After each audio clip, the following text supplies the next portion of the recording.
as much as you'd love to, you can't wake up at the age of 30 having not done anything in the past and decide that you want to run for your country at the Olympics or be a professional footballer.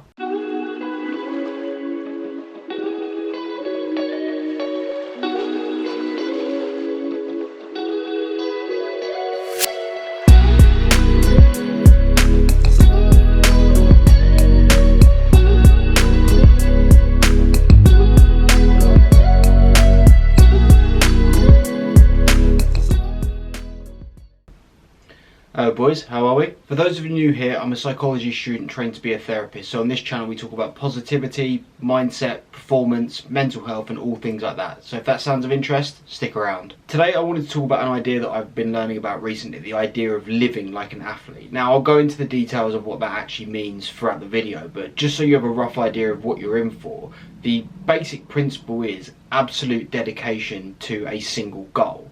Now what that means is, every decision you make in your life is seen through the prism of, does this make me a better ... football player, tennis player, rugby player, sprinter, Olympic athlete? You get the idea. Now the reason this is so important in sport and why it applies so specifically to athletes and sports players is because there is such a rigorous time period in which you can achieve what you want to achieve. As much as you'd love to, you can't wake up at the age of 30 having not done anything in the past and decide that you want to run for your country at the Olympics or be a professional footballer. Even now, I'm 26, I've never played tennis at a level above sort of social club level.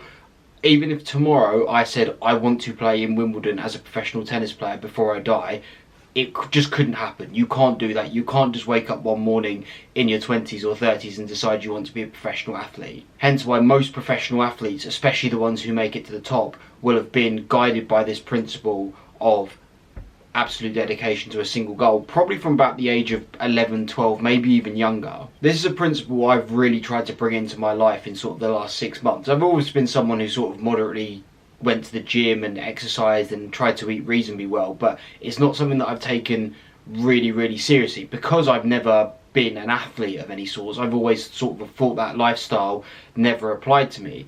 But in reality, it doesn't mean that I can't take a lot of lessons and principles from the way that those people live. Like I said, I'm never going to play any sport at a professional level, but what it meant for my life was waking up early, eating properly, regular training, having a dedicated schedule. All these things are things that everyone could do basically, and everyone could do with in their life. The reason it's so helpful is because rather than deciding on every individual decision, is this going to help this area or this area, everything is seen through a singular prism. So for example, it might be sport, it might be something else. If you're a student at the moment, like me, trying to get the highest grade you can, and your main goal at the moment, above everything else, above fitness, social, whatever, your main goal is I want to get a first for the end of this year. Before you make any decision, you can ask yourself, does this push me closer to getting a first? Pretty obvious one, but when deciding, should I go and have a massive tear up the night before an exam? That is not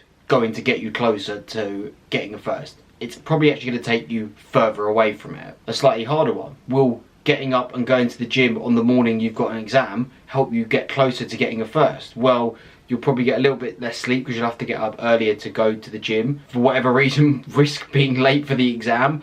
But, however, you might argue that it's going to get you in a better headspace, it's going to clear your head, it's going to get the blood flowing. So that's up to you, that's your decision to make. You know your body better than anyone else. But the point is, every decision you make is aimed towards that singular goal. This idea that we think about, I believe it's known as first principles thinking, according to some people. It can explain in sport why the child prodigy ends up not making it to their potential. I'm not going to list off loads, but in football there's countless footballers who, when they got to 16, 17, 18, people were like, these guys are going to be absolute world beaters. Their potential is absolutely limitless, and their potential was absolutely limitless, but the problem was their potential hinged on them living the way they'd lived up to that point. It wasn't that they stopped trying or anything like that, but likely what it is that they stopped using this first principles thinking, and maybe they thought, well, I'm a professional footballer now, it's just going to sort of happen for me, I don't need to live the way that I've lived up to this point, and they stopped making decisions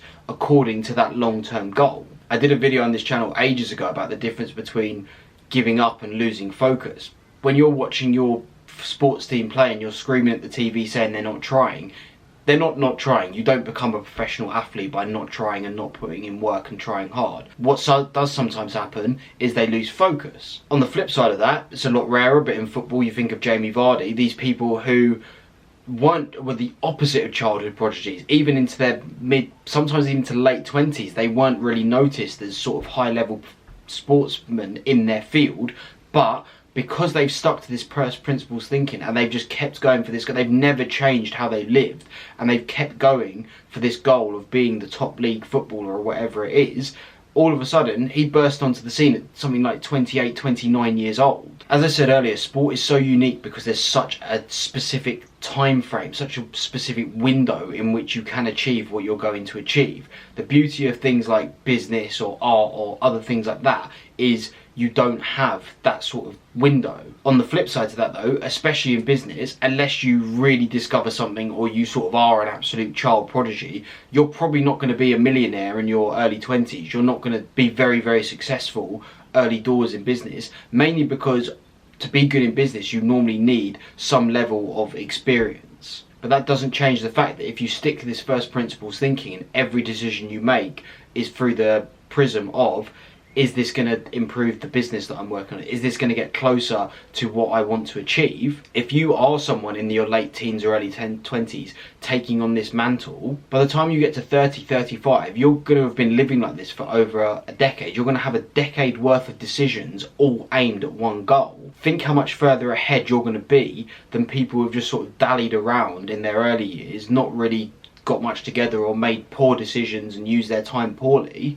Now the key point to this, the North Star that we've sort of spoken about through the whole way, is having a goal. It is literally impossible to do this task if you don't have an end goal in mind. And the beauty of this goal can, one, be very broad, but two, it can also be really, really ambitious. If you're younger, it may be more short term and you may not need it, because it may be your goal right now is, I need an A in A-level English because that will get me into university. Once I'm in university, I can study the course I want to study and go from there. But this is more for people sort of maybe in their late teens, early 20s, and the goal might be a professional footballer that plays in the Premier League, have a business worth 7 figures by the age of 30. You can go that high because it's a long-term goal and every decision is just in that general direction. You're getting all the rowers in the boat to row in that general direction, to use a different metaphor.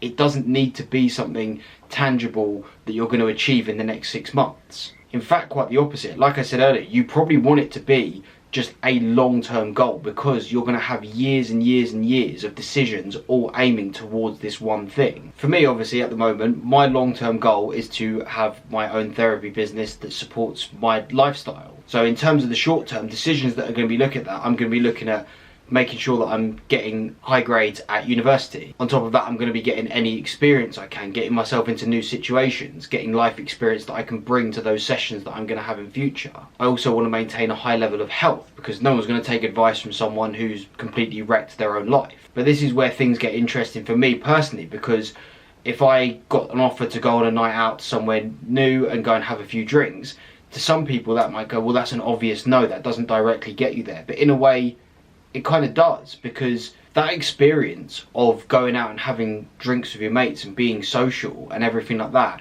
that is experience that you're going to need to draw on later to help relate to other people's situations. I can have all the degrees and qualifications in the world, but if I've just lived in a box my whole life, I'm not going to be able to give people any concrete help. Does that mean I get blackout drunk every weekend? Obviously not. That's not helping anyone do anything.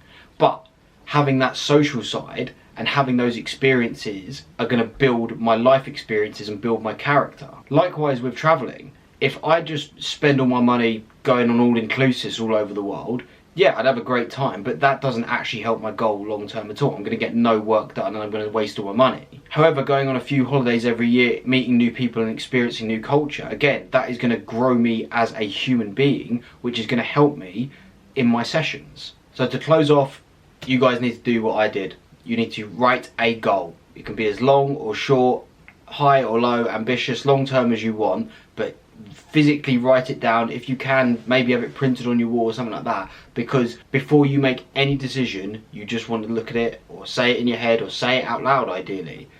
Does the decision I'm about to make get me closer to this specific goal? Thank you for making it all the way to the end. I do appreciate you guys who stick around. Don't forget to like and subscribe. As always, comment any other thoughts you have below, and I will see you in the next one. Until then, take care, lads.